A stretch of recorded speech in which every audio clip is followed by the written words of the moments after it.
terkait dengan kasus yang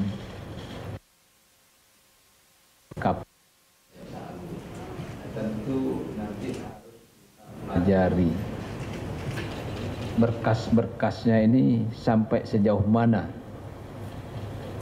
Ini yang harus kita pelajari. Kita sendiri belum melihat fakta berkas yang dilimpahkan ini apa, bukti-buktinya, hasil penyelidikannya bagaimana, sehingga ini nanti harus kita tindak lanjuti. Nah, apakah ini sudah memenuhi unsur penyidikannya, unsur alat buktinya untuk bisa dinaikkan ke penyidikan, apakah masih dalam penyelidikan? Tentu ini berbeda-beda, karena kalau misalnya sudah masuk ke penyidikan, itu nanti juga bisa di SP3, tetapi yang disampaikan oleh KPK kepada Polri ini masih dalam bentuk penyelidikan, karena penyidikannya itu dibatalkan oleh putusan pra-peradilan, sehingga saya berangkat semua ini dari proses penyelidikan. Nah, apakah terpenuhi atau tidak? Nah, kita belum sampai ke sana. Kita lihat nanti hasil penyelidikannya ini. Tentu tim dari Barreskrim dengan tim dari Kejaksaan hari ini sedang koordinasi untuk melihat berkas-berkas yang dilimpahkan dari KPK kepada Kejaksaan. Jadi saya belum bisa menjawab apakah itu nanti bisa dilanjutkan ke tingkat penyidikan atau tidak. Ini. Nah, kemudian tadi juga saya menjawab yang pertama, bahwa penyelesaian ini tentu dalam koridor hukum. Ya. Tidak mungkin kita selesaikan di luar koridor hukum. Ada dua fase di dalam penyidikan kasus tindak pidana. Yang pertama penyelidikan, yang kedua penyidikan. Kasus-kasus yang ditangani oleh Polri yang sudah sampai pada tingkat penyidikan itu akan dilanjutkan. Akan dilanjutkan. Nah, kasus-kasus yang ditangani oleh Polri yang masih dalam proses penyelidikan ini nanti kita pertimbangkan, tetapi masih harus menunggu untuk bisa memberikan penjelasan kepada pelapornya untuk tidak kita lanjutkan terkait dengan beberapa kasus seperti tadi ditanyakan, masalah penyalahgunaan wewenang, masalah senjata api, masalah kasus-kasus yang lain. Nah, kasus yang sudah masuk pada tahap penyidikan adalah kasus Pak AS dan BW. Nah, ini yang perlu saya sampaikan. Kasus Pak AS dan BW tetap kita lanjutkan, sedangkan kasus-kasus yang masih dalam proses penyelidikan kita pertimbangkan untuk tidak kita lanjutkan. Tetapi tentu kita harus terlebih dulu memberikan penjelasan kepada pelapornya, karena ini ada pihak pelapor yang punya kepentingan terhadap kasus seperti itu. Ini penjelasan dari saya. Terima kasih. Sebentar ya, untuk lebih jelasnya lagi, ada 3 kelompok kasus yang sedang ditangani sekarang ini. Satu adalah perkara atau kasus Komjen Budi Gunawan yang ditangani oleh KPK dan diputus untuk dinyatakan tidak sah oleh pengadilan, diserahkan kepada Kejaksaan. Kejaksaan akan melanjutkan kepada Polri karena dinilai akan lebih efektif mengingat Polri pernah melakukan penyelidikan kasus ini. Kelompok kedua adalah kasus-kasus yang ditangani Polri, di mana tersangkanya adalah Anda sendiri tahu, Saudara AS dan BW, yang tentunya kasus ini nantinya akan diserahkan kepada kejaksaan juga untuk ditindaklanjuti sesuai tahapan-tahapannya. Sementara yang kelompok ketiga adalah kasus-kasus yang sedang dilakukan penyelidikannya oleh Mabes Polri, melibatkan juga beberapa anggota KPK yang tentunya satu persatu akan diteliti ulang oleh Polri tentang bagaimana kelanjutannya. Yang pasti semuanya diharapkan akan mendapatkan penyelesaian sebagaimana mestinya, sehingga demikian akan terjadi penyelesaian yang seperti katakan Pak Kapolri tadi, semata-mata sesuai dan berdasarkan pendekatan yuridis, bukan pendekatan yang lain. Nah, berikutnya Pak Menko Polhukam ada yang mau dijelaskan, monggo. Baik, saya tidak melihat adanya barter di sini. Sebelumnya bertiga KPK, Kejaksaan dan Kepolisian sudah pernah bertemu, dan saya tidak ikut dalam pertemuan itu. Jadi kedatangan kami berempat ke sini adalah inisiatif kami berempat sebagai kunjungan balasan yang sudah dilakukan KPK ke Kepolisian dan Kejaksaan. Dan kehadiran kami di sini adalah sebagai bentuk dukungan kami terhadap eksistensi KPK. Juga kami menjelaskan komitmen pemerintah atau Bapak Presiden terhadap pemberantasan korupsi. Jadi saya tidak melihat di sini adanya barter. Terima kasih. Mohon maaf, satu lagi saja ya, satu lagi saja.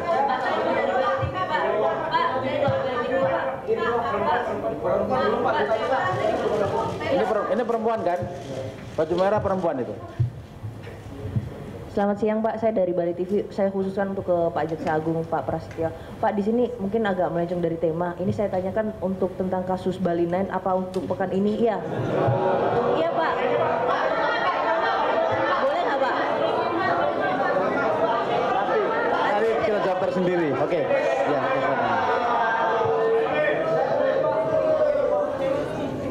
Bali 9 nanti Mbak ya, kita jawab sendiri.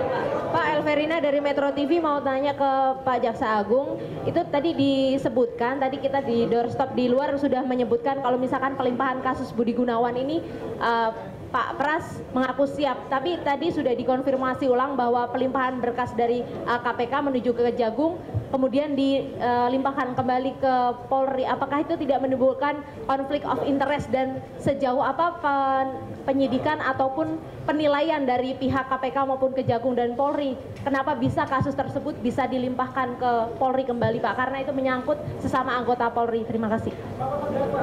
Jadi kesiapan itu kan macam-macam Pak. Itu bentuk dari kesiapan juga. Ya. Dalam penanganan perkara tentunya harus kita lihat dari segala aspek. Ya. Kita hanya menerima pelimpahan hasil penyidikan yang dilakukan oleh KPK kepada Kejaksaan, disertai dengan catatan KPK bahwa kasus yang sama sudah pernah ditangani oleh Mabes Polri. Kita hanya melihat dari sisi kepraktisan dan efektivitas. Antara kami bertiga sudah kesepakatan, baik Kejaksaan, Kepolisian maupun KPK sepakat adalah satu dalam memerangi korupsi. Jadi rasanya tidak perlu harus ada kesan kecurigaan dan sebagainya. Kita percayakan nantinya kalaupun katakanlah Kejaksaan melanjutkan kepada Polri untuk dipelajari dan ditindaklanjuti, tentunya kita percayakan pada Polri untuk nantinya kita harapkan akan menyelesaikan kasus itu dengan sebaik-baiknya. Kita bisa bayangkan kalau kasus terhadap kita, kan tadi saya katakan bahwa KPK pun dalam menangani perkara Komjen PG ini pun belum maksimal. Saksi-saksinya pun belum semuanya berhasil untuk dipanggil dan diperiksa, begitupun tersangkanya. Sementara kemudian sudah ada putusan pengadilan, putusan peradilan bahwa penetapannya sebagai tersangka dinyatakan tidak sah sehingga KPK tidak akan melanjutkan perkara ini. Sementara KPK tidak mungkin untuk menghentikan penyidikannya sendiri. Oleh karena itulah kemudian sesuai dengan alur dan jalur hukumnya diserahkan kepada Kejaksaan Agung. Atas dasar fakta itulah kemudian dalam rapat-rapat dan pertemuan yang lalu akhirnya kita sepakati bahwa mungkin nantinya akan lebih efektif kalau perkara ini kita gabungkan dengan apa yang sudah dilakukan oleh penyidik Polri. Jadi itu Mbak ya, saya itulah kira-kira penjelasannya. Saya cukup ya? Cukup. Pak, konflik of interest Pak, ada di dalam perundang-undangan nggak Pak yang mengatur soal? Jadi begini, saya di sini adalah tamu Pak pimpinan KPK. Akan lebih baik kemudian saya serahkan kepada beliau tentang bagaimana kelanjutan pertemuan ini. Silakan Pak. Ini pertanyaan untuk tamu Pak. Hukum yang berada di tangan yang salah itu bisa dilakukan, dipakai untuk tujuan-tujuan yang jahat. Nah, pertanyaan saya adalah, ini sebenarnya jelas detail-detail yang diceritakan tadi, diungkapkan tadi adalah pelemahan bagi KPK. Dan pelemahan bagi KPK sama saja dengan pembunuhan pelan-pelan terhadap negara hukum bangsa Indonesia. Sebenarnya apa visi Bapak ke depan mengenai negara hukum Indonesia ini? Bapak ke depan punya visi apa? Mau seperti apa negara hukum Indonesia? Jadi kini ya tidak ada sedikit pun terlintas dalam pikiran kita, apalagi dalam keinginan kita untuk melemahkan KPK. Saya sudah katakan seawal bahwa semuanya harus diselamatkan. Penegakan hukum tidak bisa dikerjakan oleh salah satu pihak saja tanpa dukungan yang lain. Percayalah itu. Nanti kita lihat ke depan seperti apa. Kita akan buktikan bagaimana koordinasi, komunikasi dan sinergitas antara ketiga unsur aparat penegak hukum khususnya dalam memberantas korupsi ini. Visi kita, korupsi harus diperangi, bahkan diberantas sampai ke akar-akarnya. Dan saya harapkan dukungan semua pihak, termasuk para wartawan, yang tentunya kita akan dengan senang hati akan memberikan informasi, karena informasi adalah hak yang harus kita berikan. Jadi saya minta tentunya dengan demikian, kepercayaan penuh kepada kami untuk menjalankan apa yang harus kami jalankan, apa yang harus kami lakukan demi tegaknya hukum dan demi kesejahteraan bangsa dan negara ini. Terima kasih. Ya, mungkin Pak Ruki mohon maaf, mungkin ya. Jadi mohon maaf Pak Jaksa Agung, karena Pak Jaksa Agung tamu dan saya tuan rumah, PLT pimpinan, sementara moderator kita ambil alih. Biar tidak ribut seperti tadi. Nanti kalau ini mungkin saya bisa yang siapa yang nanya gitu, mohon izin Pak Wakapolri, Pak Jaksa Agung. Nanti siapa yang mau nanya gitu biar teratur, tidak teriak-teriak seperti tadi. Nah, ini mungkin kita kasih kesempatan dulu ke Ketua KPK, dari tadi belum bicara. Silakan Pak Ruki.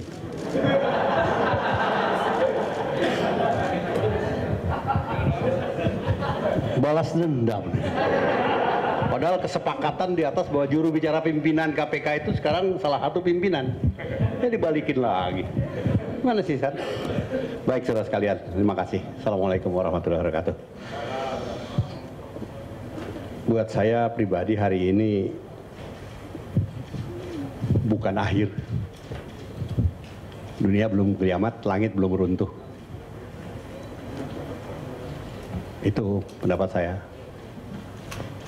Liga pemberantasan korupsi harus terus jalan. Untuk satu kasus ini, kami KPK terima kalah. Tapi tidak berarti harus menyerah. Masih ada banyak kasus yang di tangan kami saja masih ada 36 yang harus kami selesaikan dalam waktu 10 bulan. Kalau kami terfokus kepada kasus ini terus, yang lain-lain menjadi lebih terbengkalai. Belum lagi kemungkinan adanya pra peradilan. Satu saja sudah kita hadapi lagi sekarang. Oleh karena itu buat kami pimpinan KPK, bagaimana memanage semua ini sehingga seluruhnya bisa berjalan dengan baik menjadi lebih penting. Tentang bagaimana kasus yang satu itu, saya percaya bahwa Jaksa Agung dengan Kapolri tentunya punya tanggung jawab hukum untuk menangani masalah ini dengan baik, dengan proper. Sebab ini bukan penanganan di luar hukum. Karena itu pertemuan kami bertiga itu sifatnya sangat teknis dan sudah sangat hukum. Pihak kami maksudnya. Menhukam, Menko Polkam tidak pernah ikut sama sekali. Baru hari ini beliau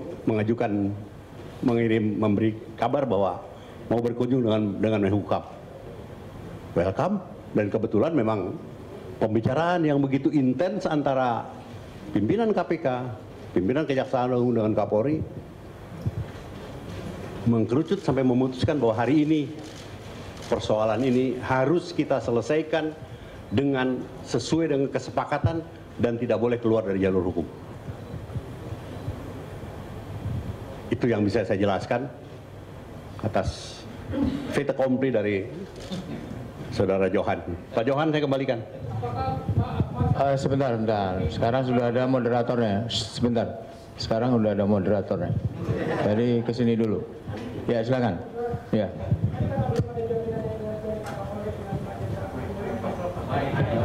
Kepada siapa pertanyaannya? Tadi nggak ada jaminan yang jelas bahwa tidak akan ada penghentian kasus apabila kasus itu ditangani oleh Kejagung ataupun ke kepolisian. Nah, saya ingin, ini penting buat publik untuk mengetahui sikap KPK apabila nantinya Kejaksaan Agung atau Kapolri menghentikan kasus tersebut. Seperti apa sikap KPK? Apakah akan ada langkah hukum yang akan diambil ketika kasus Budi Gunawan tersebut dihentikan? Seperti mengambil langkah hukum pra-peradilan atau seperti apa? Komitmen KPK seperti apa?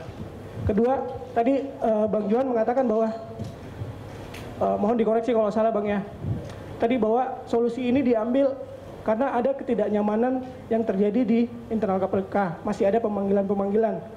Nah, itu bisa dipahami bahwa penanganan kasus Gunawan ini berarti mempunyai pengaruh terhadap pemanggilan-pemanggilan tersebut. Sedangkan di sisi lain KPK dan Polri selalu mengatakan bahwa ini kasus antara individu dengan individu, bukan institusi dengan institusi. Bahwa statement tadi menyatakan bahwa memang benar bahwa kasus BG ini mempunyai pengaruh terhadap pemanggilan-pemanggilan tersebut. Terima kasih. Mohon jawabannya, Pak. Saya sama sekali, karena ini langsung pertanyaan ke saya jawab sendiri. Saya sama sekali tidak menyebut bahwa langkah yang disampaikan oleh KPK dalam melimpahkan perkara Pak PG itu kaitannya dengan ketidaknyamanan di KPK. Saya sama sekali tidak menyatakan begitu. Yang saya sampaikan adalah bahwa upaya yang kita lakukan dalam kasus BG ini bukan berarti tidak melakukan upaya hukum setelah pra-peradilan. Itu kita lakukan, ya. Yang tadi saya sampaikan melalui kasasi, kemudian kita surat juga kepada Mahkamah Agung. KPK kan tidak bisa berdiri sendiri dalam konteks itu. Kan nggak bisa ngotot juga, kan ada instrumen-instrumen hukum lain, dalam hal ini pra-peradilan yang kita hormati bersama bahwa itu adalah proses hukum, bagian dari proses hukum. Sebagai penegak hukum saya kira KPK harus menghormati itu, karena itu jalan keluarnya apa. Sebenarnya pemikiran ini kan lama kita godok bertiga ya, maksud saya bertiga institusi termasuk dengan Pak Jaksa Agung ya, bagaimana mekanismenya, sementara KPK tidak bisa SP3 tadi sampaikan di dalam undang-undang. Dari perdebatan yang cukup panjang, tetap yang kita gunakan adalah sesuai dengan norma-norma hukum ya. Nah, karena itu ketemulah, dan ini sudah disepakati oleh 5 pimpinan untuk melimpahkan perkara kepada kejaksaan dengan alasan yang tadi saya sampaikan itu. Nah, kita kan harus move on ya, nah, istilahnya itu harus bekerja. Sementara kondisi sekarang ini tadi saya kaitkan dengan ada banyak kegiatan yang menjadi terbengkalai gitu. Pikiran dan tenaga kita itu tidak fokus pada apa yang kita lakukan di KPK ya. Ada kegiatan pencegahan, saya harus terus terang tidak mengatakan berhenti, tapi itu menjadi melambat gitu ya, sehingga ini perlu segera kembali lagi gitu. Nah, situasi ketidaknyamanan tadi saya hubungkan dengan ini. Jadi pokok pikiran tenaga dan pikiran kita harus fokus ke sana gitu. Apalagi sekarang kita akan menghadapi yang saya sebut sebagai gelombang pra peradilan. Saya kok agak berbeda dengan Pak Ruki ya. Jadi ini bukan soal kalah menang ya. Dalam pemberantasan korupsi itu tidak ada kalah menang.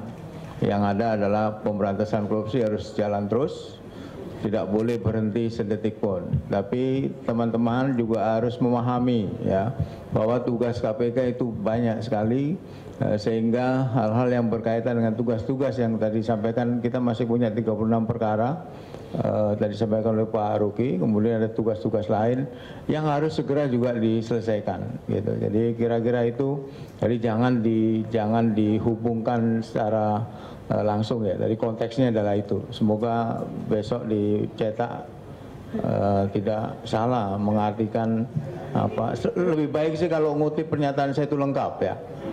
Jadi enak, jadi tidak dipersepsikan macam-macam. Karena kalau udah disimpulkan kemudian dalam waktu singkat menjadi salah dalam mengartikan. Itu ya. Ya silakan Pak Jaksa Agung, Pak Wakapolri. Oh cukup, ya saya kira cukup ya. Satu lagi Pak, satu lagi, oke. Kita hormati satu lagi.